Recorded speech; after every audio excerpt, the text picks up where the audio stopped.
السلام علیکم۔ تو رمضان کا مبارک مہینہ چل رہا ہے اور یہ تو سبھی لوگ جانتے ہیں کہ رمضان کے مہینے میں لوگ قرآن مجید کی کتنی زیادہ تلاوت کرتے ہیں۔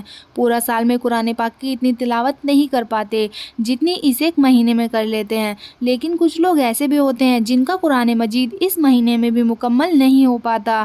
کچھ لوگوں کا بیماری کی وجہ سے رہ جاتا ہے، تو کچھ لوگوں کا کام اتنا زیادہ ہوتا ہے کہ وہ قرآن مجید کو پورا نہیں کر پاتے ہیں۔ سب کے الگ الگ ریزنز ہوتے ہیں جس کی وجہ سے قرآن مجید مکمل نہیں ہو پاتا۔ تو ایسے میں لوگ کیا کرتے ہیں کہ جب وہ دیکھتے ہیں کہ اب ہمارا قرآن پاک مکمل نہیں ہو پائے گا تو وہ دوسرے لوگوں سے اپنا قرآن مجید مکمل کراتے ہیں۔ جیسے کسی کے 5 پارے رہ گئے یا کسی کے 10 پارے رہ گئے تو وہ اپنے گھر میں دوسرے لوگوں سے اپنے بچے ہوئے پارے پڑھواتے ہیں اور اس طریقے سے وہ اپنے قرآن مجید کو مکمل کرتے ہیں۔ کیا آپ کو لگتا ہے کہ ایسا کرنا صحیح ہے؟ ہمیں اس کو اچھے سے سمجھنا ہوگا کہ اس طریقے سے اگر ہم اپنا قرآن مجید مکمل کرتے ہیں تو ہمارا قرآن مجید مکمل نہیں مانا جائے گا۔ ہمارا قرآن مجید وہی مکمل ہوتا ہے جو ہم خود پڑھتے ہیں۔ مان لیجئے ہم نے 25 پارے پڑھ لیے ہیں تو ہمارے 25 پارے ہی مانے جائیں گے، پھر چاہے ہم کسی سے بھی پڑھوا لیں کیونکہ ہم نے تو 25 ہی پارے پڑھے ہیں۔ تو اس طریقے سے ہمارا قرآن مجید مکمل نہیں ہوتا۔ تو اس لیے اپنا قرآن مجید خود ہی مکمل کریں، کسی دوسرے سے پارے پڑھوا کر قرآن مجید کو مکمل نہ کریں۔ تو جن لوگوں کا قرآن مجید رمضان کے مہینے میں مکمل نہیں ہو پاتا